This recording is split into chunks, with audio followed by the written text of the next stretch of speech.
November 23rd, 2011. I rode out of this tiny marina on a 3,000 mile journey alone across the Atlantic. Never having been to sea before, I would have to learn quickly, trust my little red boat, cope with 35 knot storms, come close to capsizing and go days without sleep. Was I equal to this massive challenge? Only time would tell. It's taken more than 10 years to tell the story honestly, mostly because hidden from most is the true motivation for the journey. In 2009 I had major surgery. 2 years later, the vast expanse of the Atlantic Ocean was me living those Dylan Thomas words. This is the full diary version of my 53-day journey. Letters from home, good days, bad days, warts and all. The longer version of the story is a bit of a slow burn because I've tried to be as honest as possible with all the content to portray what it's really like at sea. So here we go, hope you enjoy it. Day 1 at 8:32, 5 or 6 minutes before I'm ready to leave, and the wind's perfect and desperate to see what I can do on my first day, find out if there's any endurance left in this sad old body and whether all the years of running the Ecclesfield fartlek made any difference.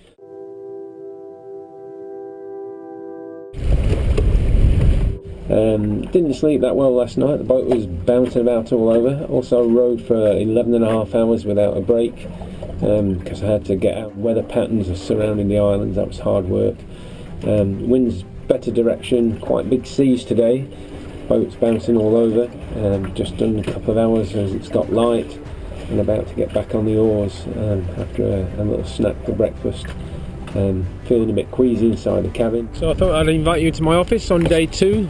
You can see the weather's calming down a little bit overnight, and this morning we've had a massive swell. This is the babies that are following it. I think the wind might be hopefully changing to the northeast. It's been blowing from the northwest all morning, and the swell's coming from the northwest as well. So it's hard work keeping the boat heading in even just a southerly direction instead of a southwest direction, which is where I need to be to get to my next waypoint.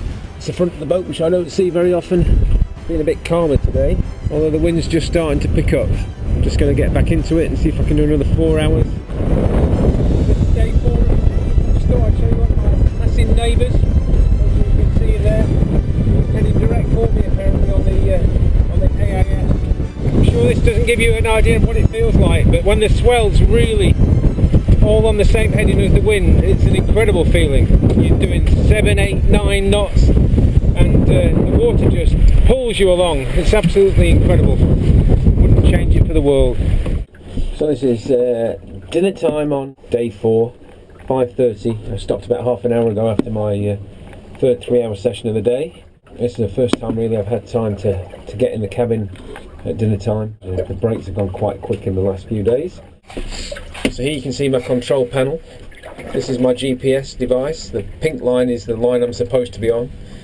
The little boat is me. This also warns me when there are big cargo ships, and you can pull up a list that shows you how far they're away, what their heading is. This is the radar in the corner. It's my VHF radio. All my switches for various things. This tells me how much power's in the batteries, how much power's going in through the solar panels. I can switch from one battery to another. I've got a 12 volt power supply to charge up things and a USB power supply. And then in all these little cupboards are all my goodies. My food, my gas boiler, medical supplies, everything, including I spent 3 days looking for my toothbrush and shaving stuff so I can get my teeth clean after 3 days and maybe have a shave if I'm brave enough tomorrow. So these are my little nets that I keep all my bits and pieces that I need to get to regularly. My satellite phone, my stick for massaging myself, which I haven't done yet, but I shall start doing today because my back's been a bit sore. So there we are, the scales for the science fair project. And that's it for now. Okay, so this is Wednesday, Thursday, Friday, Saturday, Sunday, day 5. I think I made pretty good time yesterday. The weather was nice this morning. Didn't think I was going to make my full 3 hours, but saved myself by eating some jitter beans. I'm not quite sure what's in them, whether it's legal or not, but it really perked me up and I managed to get to the end of my 3 hours. Feeling really good. Hopefully I can keep up the pace and get another 45+ mile day in. Week 1 had gone by in a bit of a blur, but I'd developed a good routine, I'd dealt with some really big weather, and bailing out the boat was becoming second nature. But most importantly of all, despite having the odd moan, I'd had an absolute blast. Had a pretty crappy night last night. I put too fine a point on it. Probably had about an hour's sleep. The wind and the current just didn't seem to want to do the same thing, and they were thrashing the boat all night. So I just didn't get any sleep till it calmed down about 5 o'clock. Then I must have conked out for about 45 minutes and woke up, so I was a bit late starting. Anyway, not a big deal. I've got all day to catch up. Had a fairly good first session. The wind seems to be picking up now from the east again, so that's not too good. Once I've got my day wear on, I shall take you outside and show you what's happening out there. So chuntering along. Apparently I did 309 miles in the first week, in the first 7 days. So anything between 210 and 350 would have been acceptable. So I guess that's right in the middle of acceptable. Another 7 or 8 of those, and we'll be in Barbados. So it's a relative benign day by Atlantic terms. Swell's not too big, although every now and again you get a really big push come through. This is a baby one now. A little bit bigger one behind, but sometimes they can be 3 times that size, which is really nice to push the boat along. Get a nice pull from the top of here. You can feel the boat swell forward. Here we go.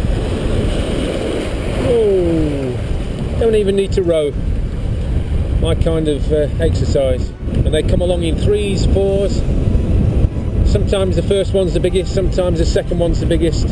Then they dwindle away and you just keep plugging away in the right direction, waiting for the next big push to come along. I think I had 8.8 knots the other day at the top of a swell, which is quite nice. And you're usually plunking along at 2 and a bit. So this is where I admit to being a bit of a muppet. I didn't realise that the camera wasn't very good in low light. All I had in the cabin were 2 little LED lights, and all they managed to illuminate was my underwear and the back of my head. I do think the content's worth including because they were my nightly reports, messages from home that kept me going, and they really tell the story. You might just need to look away every now and again. After 9 days, I've only opened 1 letter, and these are from Georgie to Dad. Now, Georgie, I'm going to try and do this without crying, because I miss you guys like crazy. I know this is a big adventure and all. Aww, Georgie, that's brilliant. Oh, I'm going to put that right up on my wall. I love you, George. Envelope 1A. Dear John, I've been thinking about writing this letter for a long time now, and now that I am putting pen to paper... Oh, this is from Cheryl. Now that I have so much to say but not sure how to say it all.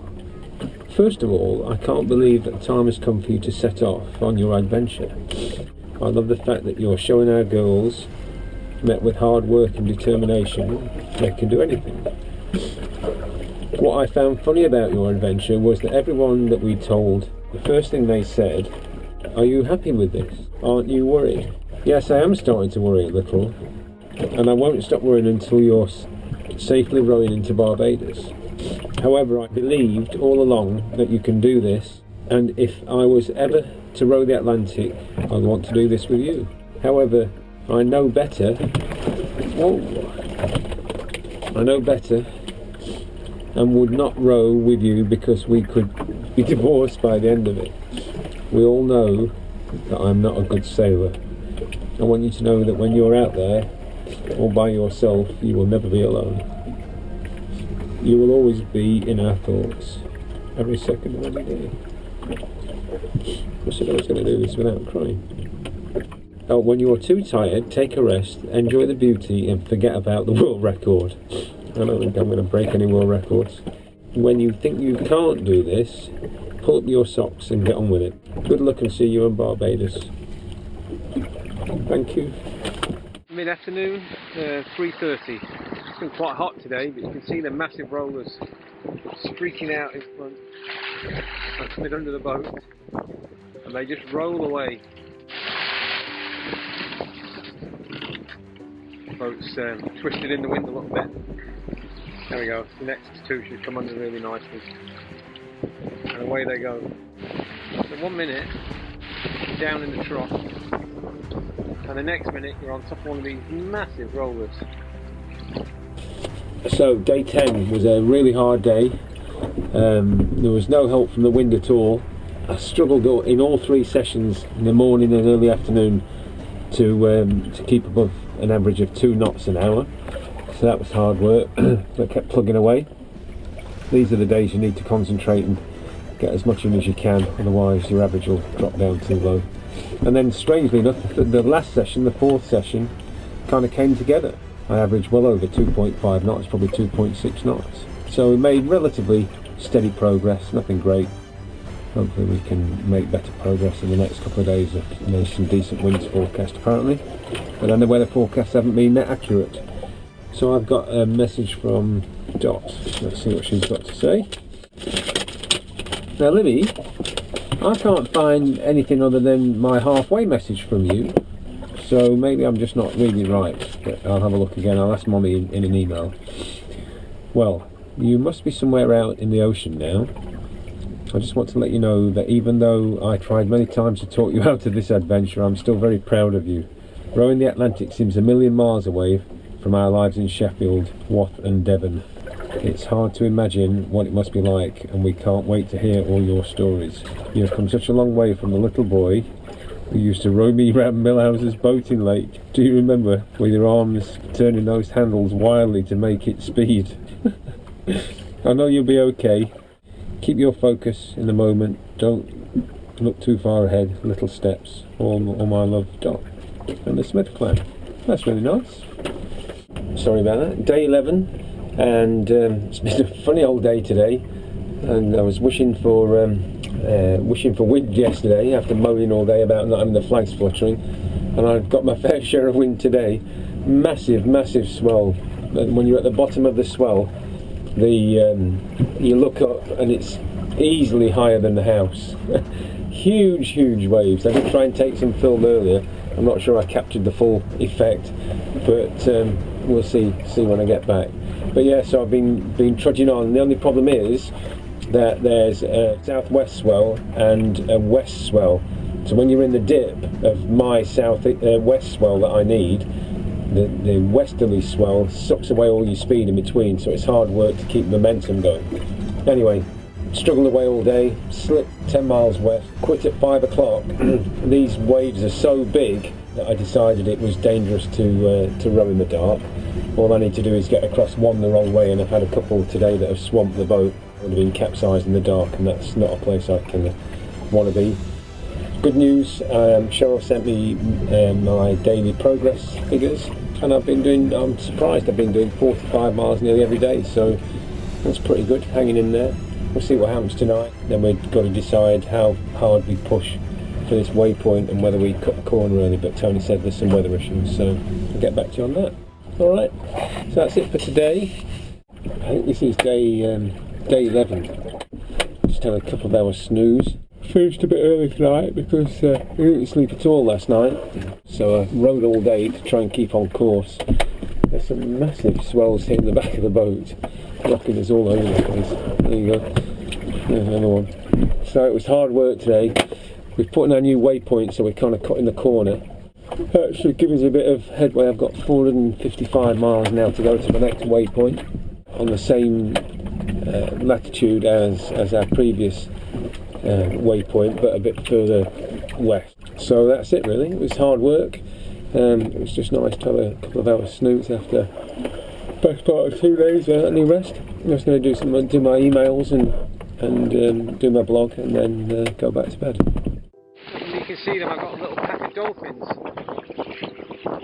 playing around the boat. Here we go. They are having a wild time. They're jumping out all over the place. So, end of day 14, 2 weeks at sea. Had 2 good days really. Yesterday was best ever day, 53 miles, so that was great after my worst ever day the day before, 29 miles or something, but it's all down to the weather really. I know everybody's always eager about when am I going to get there and how long is it going to take, but it really is weather. But we've plugged on, and I think I've done 30 miles in my 3 sessions, so a little bit of drift tonight and a good session in the morning, and we could be very close to 50 miles again. It'd be nice to get back to back. But the big news today was I had a pod of dolphins come and spend 15 minutes with the boat, which was brilliant.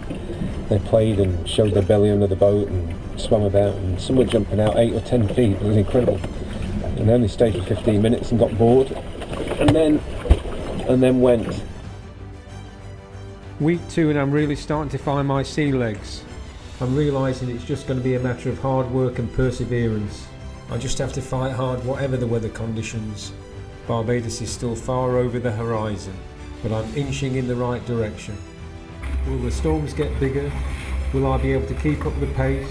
Am I equal to this crazy challenge I've set myself? Only time will tell.